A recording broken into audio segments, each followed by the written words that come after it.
하나님의 말씀 가운데 나오신 모든 미라의 성도님들을 주님의 이름으로 축복합니다. 오늘 우리에게 주시는 하나님의 말씀이 우리 모두의 놀라운 능력과 위로가 되는 귀한 하루가 되시기를 간절히 원합니다. 오늘 말씀은 열왕기상 7장 1절에서 22절까지의 말씀입니다.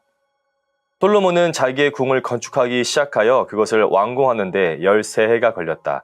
그는 레바논 숲을 궁을 지었는데 그 길이는 100자이고 그 너비는 50자이고 그 높이는 30자이다. 백향목 기둥을 4줄로 세우고 그 기둥 위에는 백향목 석가래를 얹었다.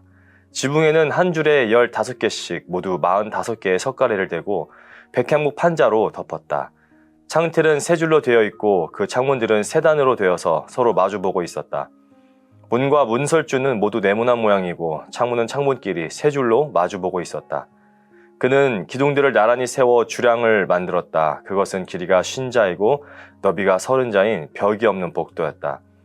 주랑 앞에는 현관이 있고 현관 앞에 또 기둥들이 있고 그 기둥들 위에는 차양이 걸려 있었다. 또 그는 옥좌실 곧 재판정을 짓고 그 마루를 모두 백향목으로 깔았다. 자기가 있을 왕국은 재판정 뒤에 있는 다른 뜰에 지었는데 그 건축 양식은 다른 건물들의 건축 양식과 서로 비슷하였다. 또 솔로몬 이것과 같은 궁전을 그가 결혼하여 아내로 맞아들인 바로의 딸에게도 지어주었다. 왕궁을 포함한 모든 건물은 치수를 재어서 깎은 귀한 돌, 앞뒤를 톱으로 자른 값진 돌들로 지었는데 기초에서부터 갓돌까지 또 바깥은 물론이고 건물 안의 큰 뜰까지 다 그러한 재료를 써서 지었다. 기초를 놓을 때에는 값진 큰 돌들을 놓았는데 어떤 돌은 10자가 되고 어떤 돌은 8자가 되었다. 기초를 다진 다음에는 그 위에다가 치수를 재어서 잘 다듬은 값진 돌과 백향목으로 벽을 올렸다. 왕궁뜰의 담이나 주님의 성전 안뜰의 담이나 성전의 어귀 헌간에 담은 모두 잘 다듬은 돌 3켜와 두꺼운 백향목 판자 1켜를 놓아서 쌓았다. 솔로몬 왕은 사람을 보내어서 두로에서 후람을 불러왔는데 그는 납달리 지파에 속한 과부의 아들이다. 그의 아버지는 두로 사람으로서 노쇠 대장장이이다. 그는 노쇠를 다룬 일에는 뛰어난 지혜와 기술과 전문 지식을 두루 갖춘 사람이었다. 그가 솔로몬 왕에게 불려와서 공사를 거의 도맡아 하였다. 그는 2개의 노쇠 기둥을 만들었다. 둘 다 18자 높이에 12자 둘레였다. 그는 또 그 2 기둥의 꼭대기에 얹어놓을 2개의 기둥머리를 놋을 녹여 부어서 만들었는데 그 기둥머리는 둘 다 꼭 같이 높이가 5자이다.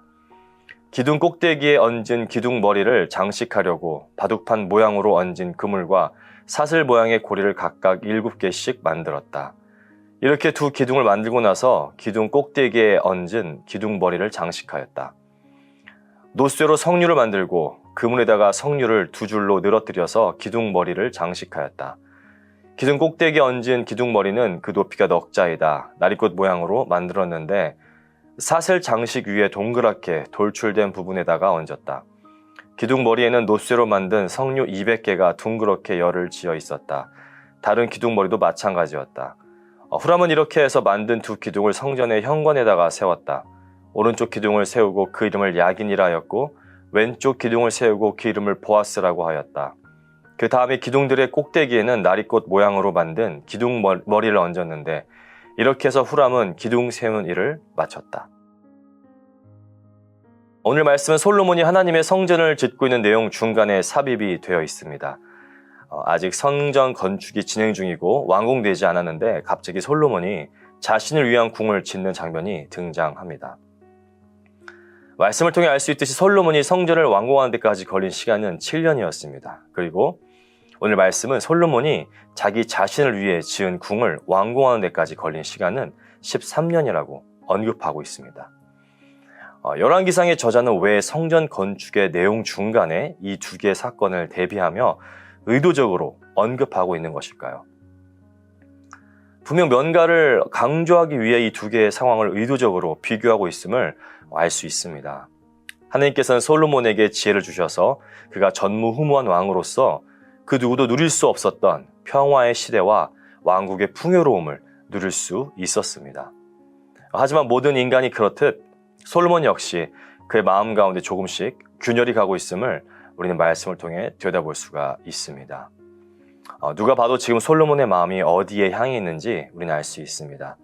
성전을 짓는 장면에서 갑자기 자신의 궁을 짓는 내용으로 전환되는 장면도 그렇죠. 열왕기상을 읽는 독자들로 하여금 왜 무엇 때문에 순서가 맞지 않는지에 대한 의문을 갖게 합니다. 말씀은 의도적으로 솔로몬이 성전 건축에 7년을 썼지만 자신의 궁을 짓는 일에는 13년을 썼다는 내용을 강조하고 있습니다. 건축을 할 때 사용된 자재들도 마찬가지입니다. 성전을 건축할 때 사용한 자재들과 재료들을 보면 성전 건축보다 자신의 궁에 들어간 양은 성전 건축보다 4배나 더 많이 들어간 것을 봐도 알 수 있습니다. 하나님께서 기특히 여기셔서 그가 요구하지 않은 많은 것들을 솔로몬에게 부어주셨습니다. 하지만 지금 솔로몬은 점진적으로 그의 마음이 하나님이 아닌 자기 스스로에게 향하고 있음을 보여주고 있습니다. 신명기 17장 17절의 말씀에 보면 왕은 또 많은 아내를 둠으로써 그의 마음이 다른 데로 쏠리게 하는 일이 없어야 하며 자기 것으로 은과 금을 너무 많이 모아서도 안 됩니다 라고 언급하고 있습니다. 솔로몬이 자신의 궁을 성전보다 크게 짓고 더 웅장하게 짓는 것이 문제가 아닙니다. 우리가 집중해야 하는 것은 바로 그의 마음과 관심은 지금 어디에 있느냐에 있는 것입니다. 다시 한번 말씀드리지만 솔로몬이 궁을 지은 것 자체가 비난을 받은 일이 절대 아닙니다. 하지만 자신의 삶에서 우선순위가 무엇인지 정하는 데 있어서 문제가 있다는 것을 우리는 분명히 알아야 하는 것입니다. 이것은 비단 솔로몬만의 문제는 아닙니다. 하나님의 자녀라 스스로를 지칭하고 살아가고 있는 우리들도 이 부분에서 자유로울 수가 없습니다. 하나님께서 은혜를 허락하시고 우리가 살아갈 수 있도록 우리에게 풍족함을 주실 때에 우리 삶의 우선순위가 어디에 있는지 분명히 파악해야 합니다. 하나님이 우리에게 허락하시는 부수적인 것들인지 아니면 우리를 돌보시고 우리와 함께 하시길 원하시는 하나님 그분 자체인지 분명히 체크해야 합니다. 누가복음 12장 34절은 우리에게 말씀합니다. 너희의 재물이 있는 곳에 너희의 마음도 있을 것이다. 그렇습니다. 우리의 마음이 있는 곳, 우리가 중요하고 소중하다고 생각하는 곳에 우리의 마음이 있습니다. 우리의 마음이 있는 곳에 당연히 우리의 시간을 할애할 것이고 우리의 마음이 있는 곳에 당연히 우리는 우리가 소유한 더 많은 물질을 사용할 것입니다. 우리의 마음의 중심에는 무엇이 있습니까? 우리 마음의 중심에는 누가 계십니까? 성전보다 4배가 더 크고 웅장한 솔로몬의 궁은 상상 이상으로 웅장했습니다. 그의 궁은 마치 이방의 신전과 같은 건축 양식을 떠올리게 만들죠. 크고 웅장하게 지음으로 왕궁의 위엄을 나타내려고 보니 그 모양이 신전과 같은 아이러니한 상황이 펼쳐집니다. 어찌 보면 이후에 솔로몬에게 벌어질 솔로몬 왕의 타락을 알리는 복선으로 작용하는 것처럼 보입니다. 그의 궁의 외형 공사는 납달리 지파 어머니와 두로 사람 사이에서 태어난 후람이라는 사람이 담당하게 됩니다.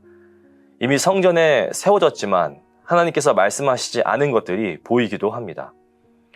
하나님께서 말씀하신 대로라면 율법에 기록된 성막의 양식을 기초로 크기만 2배씩만 키웠다면 성전의 모습은 커다란 즉 육면체의 모습일 것입니다.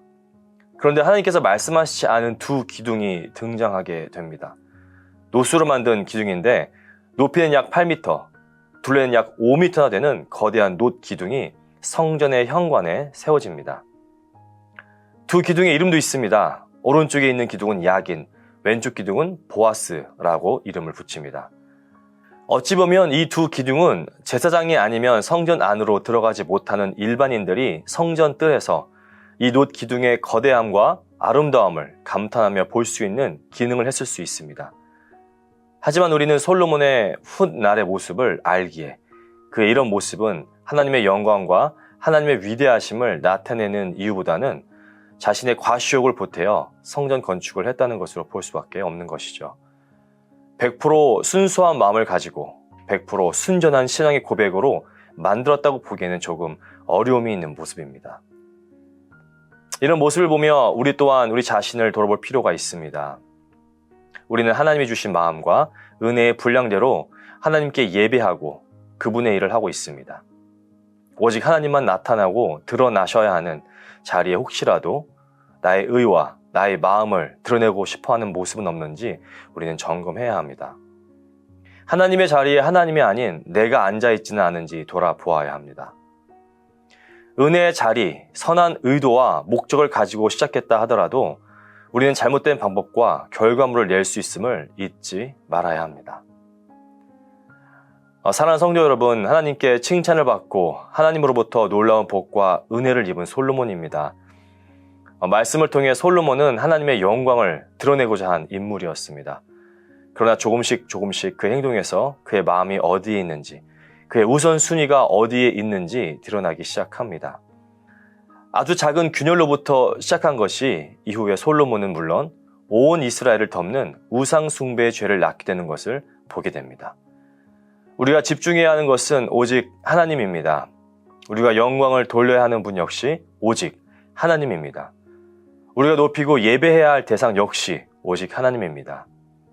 매일의 삶 속에서 내가 아닌 오직 하나님께 집중하며 그분께서 허락하신 놀라운 은혜 가운데 나아가시는 우리 모든 미랄의 성도님들이 되시기를 주님의 이름으로 축원합니다. 기도하시겠습니다. 사랑의 하나님 아버지, 감사합니다. 이 아침에 우리에게 새로운 생명 허락하셔서 또 하나의 새로운 하루를 시작하게 하시니 감사드립니다. 말씀으로 또 기도로 하루를 시작하오니 오늘 하루 주님과 동행하는 하루가 되게 하여 주옵소서. 이 시간 주님 앞에 우리의 모든 죄를 고백합니다. 우리가 알고 짓고 또 모르고 지은 죄들이 있습니다. 우리의 연약함을 아시오니 주여 우리의 죄를 용서하여 주옵소서. 우리가 시험에 들지 않도록 우리의 심령을 붙드시고 보호하여 주옵소서. 솔로몬이 하나님으로부터 놀라운 지혜와 복을 받았지만 결국 그 역시 조금씩 자신을 드러내고 하나님의 말씀으로부터 점점 멀어지는 모습을 보게 됩니다. 오직 하나님께 집중하게 하옵소서. 오직 하나님의 말씀에 집중하게 하옵소서. 말씀을 통해 우리에게 주시는 하나님의 음성을 듣게 하시고 말씀을 통해 우리에게 향하신 하나님의 뜻이 무엇인지 알고 깨닫게 해주시기를 간절히 기도합니다. 그 어느 것 하나 구원받을 자격 없는 우리에게 예수 그리스도를 보내주시고 구원의 기쁨을 누리게 하시니 감사합니다. 이 구원의 기쁨을 내 주변에 있는 모든 사람들에게 전하고 알리게 하여 주시옵소서. 모든 것 주님께 감사드리며 살아계신 예수님의 이름으로 기도드립니다. 아멘.